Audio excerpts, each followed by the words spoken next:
Well, all right, y'all. Come on, everybody. Welcome in, but bring the energy because it's time for the Sisaundra Show. Oh, yeah.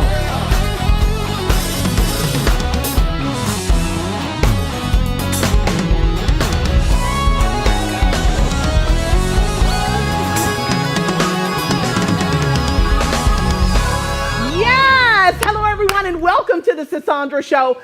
Family, if you're here today, trust me, you're right where you're supposed to be. Y'all, this is where we tell the truth. We honor the culture and we sit with the moments that deserve more than a headline. You know, some days we laugh, some days we reflect, and some days we pause long enough to ask, what did that really mean? Now, today is one of those days because when culture speaks on the biggest stage in America, it's not just entertainment, it's a message. So we need y'all to get all comfy. Yeah. Grab your bubbly beverage. Yeah. And let's get this show started. Let's get it. Yes, let's get it started. All right, so y'all, oh my goodness gracious alive. Y'all, let's get into last night's good trouble. Fellas, let's go ahead. Let's see if y'all know this. Oh, come on, good trouble.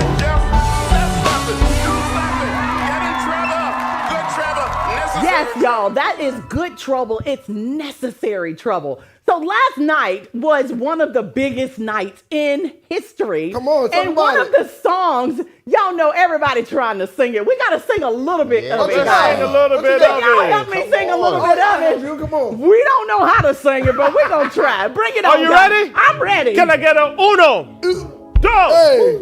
uno, dos, tres? Hey! Oh, I like that. Oh.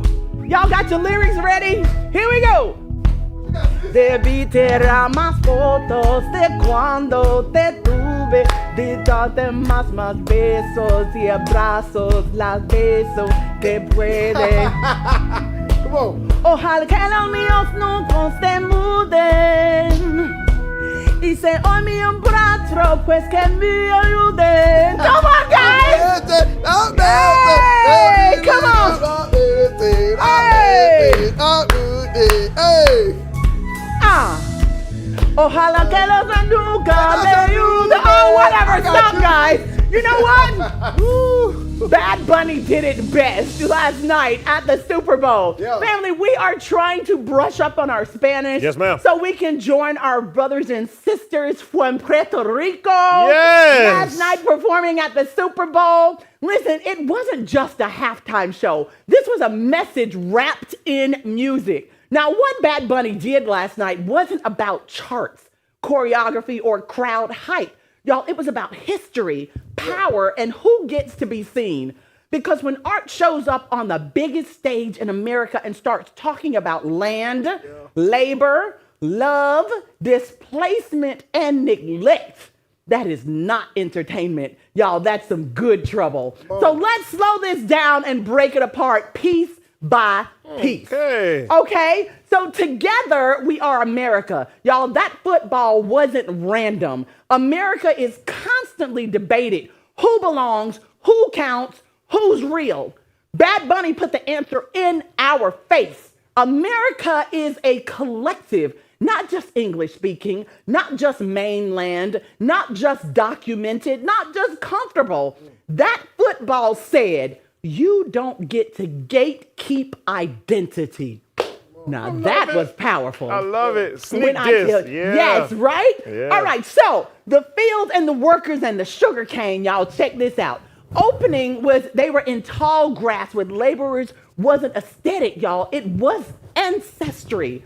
Puerto Rico's sugar and fruit farms were once the backbone of the island and the most exploited labor under colonial rule. By starting there, he reminded viewers that this island feeds systems that don't always feed it back. That's history, not opinion. All right, and that power pole, did y'all see how he ran up that pole? Now, when Yes, Bad Bunny I like this one. climbed the electric pole, that wasn't theatrics. That was Puerto Rico's reality. Constant blackouts, an outdated electrical grid, government neglect after natural disasters. Now, El Apagón literally means the power outage. And symbolically, it's about what happens when people are left in the dark on purpose. That moment said, this is what neglect looks like. Now, giving his Grammy to a child detained by ICE wasn't charity, y'all. It was confrontation. It forced America to sit with an uncomfortable truth. Children are paying the price for political talking points. That wasn't anti-country. That was pro-humanity. And let's talk about that wedding. Keep going. There's more. This Keep was going. a real wedding. They really got married last night on the Super Bowl field. Aw. A real wedding during a divisive era was deliberate. In a moment where people are taught to fear difference, he centered love. Publicly, joyfully, unapologetically. Not performative love, but defiant love. Now, when you saw the only thing more powerful than hate is love, that wasn't just a feel-good quote. No, it was a thesis, especially paired with his words at the end. He ended by naming every country in North, Central, and Latin America, because America doesn't stop at U.S. borders. Flags filled the field. Languages filled the stadium. Identity filled the silence. Good trouble takeaway for this is belonging doesn't need permission. Y'all, this wasn't loud for shock. It was intentional, educational, rooted, risky. He used the biggest stage in the country to say this. Neglect isn't invisible. Culture is political whether you admit it or not. Love is still a form of resistance. That's what good trouble looks like when it wears linen and sings in Spanish. And if that made some people uncomfortable, good. That means it landed. So great job, Mr. Bad Bunny, for getting into some necessary trouble. Yes. Woo, How did that you was- like the show, sis? I thought it was amazing. How did you like it? Can I share with you what I thought of it? Can you please tell us what you thought about This it, is Chris? what I thought of it, Tell me, everyone. Chris. Go ahead. Fue una experiencia increíble. Felicidades a Bad Bunny y a todos los que participaron en esta actuación tan innovadora y memorable. Oh, I love it. It was so great. Yes. It was great Yes. memories. Don't play with us. Yes. We understand. Yes. Yo Everyone understands. Yo entiendo. Yes. Muchas gracias, Yes. Chris. Sí, sí, It sí. was a beautiful show. Now, y'all, we done talked all about halftime, but what about the game? Who won the game I won the game. yesterday? I don't know. Somebody catch me up. I see some Okay. sad faces. Well, if y'all see my music director over there with his head down, it's because I heard that his team didn't win. Sorry, Chris. Don't talk to me then. Anyway, so family, tonight is for the woman who grew up needed before she was nurtured, the one who learned responsibility before safety, who was praised for holding it together while quietly falling apart. This conversation is about what happens when a child is seen for what she can carry, but never protected from what she shouldn't have had to. Because being strong too early isn't a gift, it's a survival. Tonight, we're talking about the child behind the calling, the wound behind the work, and how purpose is sometimes born from what was missing. Family, this is Seen Before I Was Safe. Please welcome out Dr. Moresa Culbreath.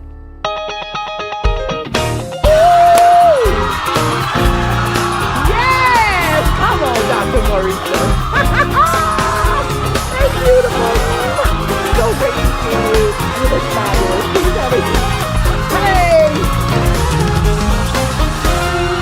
hello, and how are you doing? I am good. How are you? I am so doing much for having fantastic. me. Thank you so much for joining us today. Did your team win last night? I watched it, but I didn't. I wanted the Patriots to win, so I'm guessing. My music director is happy about that. Thank you, Dr. Moresa. 110 to win. So listen, becoming an adult at 9 years old, that's heavy. Yeah. Take us back to being 9 years old. What happened in that season that quietly told you, I can't be a child here? Yeah. I think what happened for me is having the responsibility of my sister. And I think a lot of the times, for me at that age, that having that responsibility kind of gave me that oomph to be able to kind of make sure that I took care of her. Yes. So at 9 years old, it just kind of just happened. Like, hey, this is what you have all to, of a sudden became. Yeah. At Wow. 9 years old, it was like, hey, this is what you have to do. This is the life that you are given. And Wow. you're either going to kind of make the best of it or allow it to kind of, make you crumble. And I did the opposite. You made the best of it. I made the best of it. love it. Absolutely. I love it. Absolutely. Now, what were you responsible for as a child that no one ever acknowledged or protected you from? It being posed that way, I think for me at that time, it was my normal, right? So I didn't see it as I needed to be protected from it, or I didn't see it as You just accepted it. I just accepted it. Wow. Yeah. So I don't. And looking back, yes, I realized that at 9 years old, hey, this has happened to you. You shouldn't probably be walking 2 miles at 5:30 in the morning to take the city bus with you and your 6-year-old sister. But I think that it was just one of those things that I felt like I had to do, I needed to do, and you just did it. And I just did it. You Never did really it. saw it as I needed to be saved from it. But now looking back, I do see that, that wasn't normal, or that is not a lot something for a a 9-year-old to be doing. And so now looking back, I see how that is an experience and could have been a traumatic experience. Imagine at 9 years old, walking at 5 o'clock now, Correct. it's not safe. It's not a safe It's world. not Correct. it's not safe. So y'all were very protected. Yeah. Oh my goodness. Yes, Thank God. yes. Now, when you first began advocating for families and children, what felt uncomfortably familiar about stepping into that role for those families and children? I think what felt familiar for me was seeing parents feeling as though they didn't have a voice, or they didn't know where to turn when they needed support for their children, right? And I think for me, my mother, I know at 9 years old, didn't know where to go to get support, right? She didn't know, like, coming from Jamaica, we didn't know anything about like food stamps or, subsidies for housing or anything like that. She just kind of went to work and did whatever she needed to do. When I went to school, didn't know about, support for academic support, social emotional support. So that kind of stayed with me, like, hey, I'm stepping into an arena now where I'm able to help parents, provide them with resources and things that I felt that my mother didn't know about, and wanted to be able to provide that for parents. But just didn't know. So you learned and you helped other people. Absolutely. Now, why did you have to take over at 9 with your mom still? I don't understand that part. So when we moved here from Jamaica. My mom married my sister's dad. We moved here. And we were promised like an amazing life here in America when we got here. That it wasn't so amazing. There were conflicts. We saw a lot of fighting, a lot of verbal altercations, physical altercation. And my mom is like a very, very strong personality, and she's like, I'm getting out of here, and she just kind of up and left. And in that moment, I think she chose.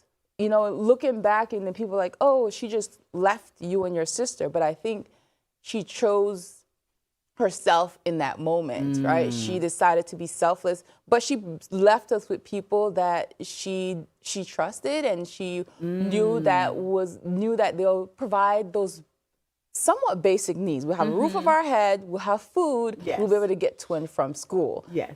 Like, knowing that we were going to be okay while she took care of herself. So that is kind of what prompted my sister and I just kind of being there for each other, and we're extremely close as a result. I can only of it. imagine. Yeah, oh my goodness. We're extremely close. Awesome.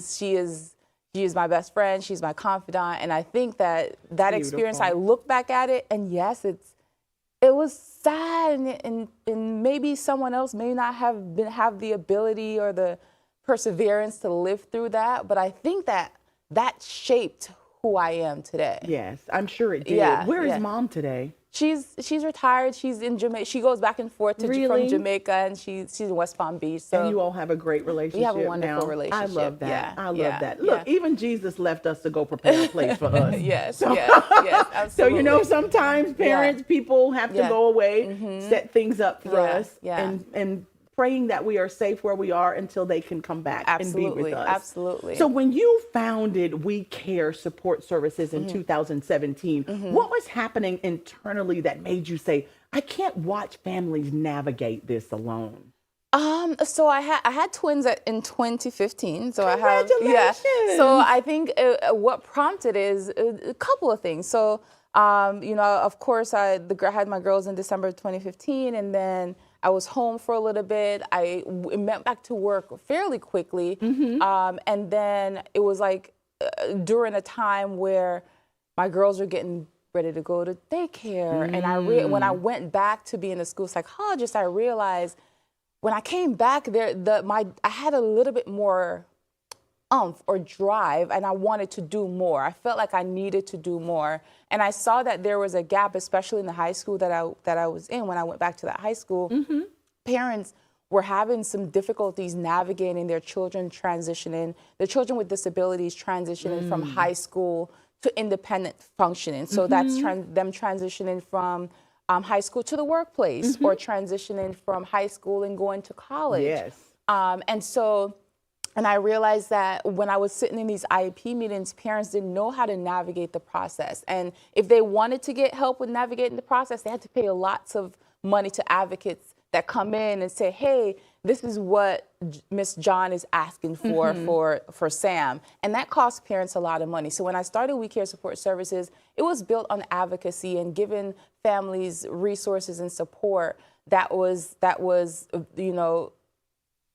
at that time, very, very expensive for them to afford. So we provide free advocacy services. So we'd go into schools, help parents with their individual education plan, help them provide them with support in navigating the system and letting them know what their rights are within the educational setting. So I started with that, and then I started partnering with vocational rehabilitation. And they're more like a transitional agency. So they help individuals, families who are their child have disability, and given the resources, so they get free psychological evaluations through vocational rehabilitation, vocational evaluations, and then the employment services. So I do all of that, and so in addition to do psychological and vocational evaluations with to these families, we help them navigate employment services. So a lot of individual disabilities, they can't find a job. And when they do find a job, sometimes they're the first ones to get fired because they don't have the social skills. They don't have the communication skills. So what we do with We Care Support Services, we give them those tools for independence. So we provide them with, hey, this is how you're supposed to dress to go on an interview. You'd be surprised how many of these students don't know how to dress appropriately for an interview. Oh, I believe So that. we teach them those basic work readiness skills. So we're preparing them for when they go on these job interviews, how to answer these questions. And a lot of times, due to their cognitive functioning or due to their deficits, they need a lot of repetition. They need a lot of hands-on or visual types of learning. And so our work readiness training program provides these individuals with that and allow them to be independent once they transition. That's so wonderful. Yeah. I would imagine that once you place them in these jobs or wherever they're going to go, that they would give them special care and attention and not make them the first ones who go away, because you understand that they're dealing with a different set of skills that they've learned to be able to sustain themselves in situations like that. Absolutely. And you would think, right? You would think that business owners would think like that. Yes. But a lot of times they don't have the education on individuals with disability. And one of the things that people say sometimes, well, they don't look like they have a disability, right?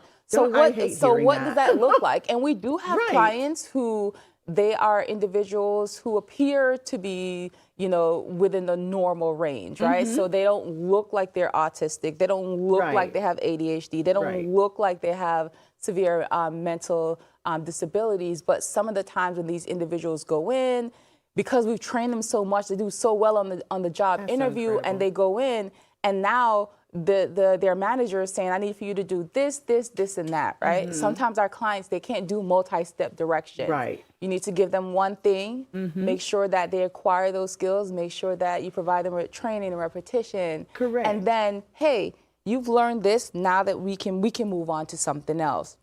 So that's what we find is that most of these businesses, they don't have the training and they don't have the knowledge on individuals with disabilities when they come into the workplace. Yes. So we help with that too. We do a lot of advocacy, and we help help our clients with these businesses and allow these businesses to provide reasonable accommodations.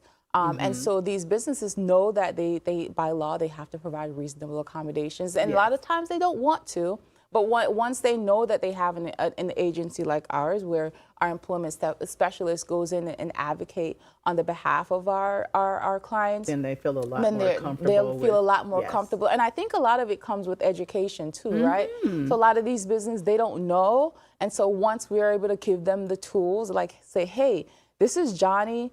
I know that Johnny appears to not have gotten the instruction on the first time due to his disabilities. You may have to present the instruction to him this way. Right, correct. Or you may have to break it down to him this way. And once that happens, 90% of our clients are able to stay on their job and maintain employment once we are able to do that for them. Absolutely. I was scrolling on social media the other day, and there was a young lady that was on the spectrum. Is that the right way to say? Yes, she was on the spectrum. And she was working behind the counter at a fast food restaurant. And people can come in and they can be kind of rude. Yeah. In situations like that, how would you talk to one of your clients to be able to handle someone coming in and yelling at them, they got the order wrong, because it really triggered her, and they had to take a moment to help calm her down. They didn't know, just like you said, she didn't look like she was on the spectrum, but all of a sudden it was like, hey, we're dealing with a special situation, so you're going to have to handle this with care. Absolutely. What would you suggest in a situation like that, So doctor? a lot of our clients, we try to talk to them about their strengths and their weaknesses. And so it's very, very important for them to know, okay, here are what my strengths are. My strengths are being able to work slowly once information is given to me visually, or my weaknesses, I'm not able to communicate, right? So in instances like that, the clients learn what their strengths and their weaknesses is. So in a situation like that where it's confrontational, we always tell our clients to make sure that in a situation like that, they remove themselves from the situation and go and get their manager to be able to effectively communicate for them, right? Because we don't want our clients to be impulsive and say things that's going to get them fired. So we always try to teach them how to effectively communicate their wants and needs. And if they're not able to do that, reach out to a supervisor to be able to help them. Remove yourself. Yes. That's really, really great answer. So, doctor, beyond money or recognition, why does this work matter to you on a soul level? I say this all the time. I do this work, and I wake up every single morning, and I do this work because I really and truly like, and I've loved the way that I've seen a nonverbal autistic child who didn't communicate, who didn't know how to dress appropriately, or didn't know. They may start off at washing one dish, and then by the end of their training, they're washing a dish for an entire restaurant. Wow. So being able to see parents come in and say, Johnny can't do this, or he's not able to do that, and I'm able to say, yes, he can, and be able to show them, here's what we have to do to be able to get them there. That makes and it I worth need it. for you to kind of step back a little bit and allow us to show you that this is what Johnny can do. So that for me, like, gives me such amazing satisfaction knowing that I see a child or I see an adult who has not worked who has never worked, and they're 35 years old, and this is their first time ever going into a job and having their parents see their child work for the first time. That Johnny could do that it. Johnny can do it. Absolutely. Doctor, thank you so much for joining us today. so It's welcome. been a pleasure. To all of our viewers, thank y'all so much for joining us. We will be back here tomorrow for the culture. Would you please? All right, now everybody, come on, do this for me. Just scan that.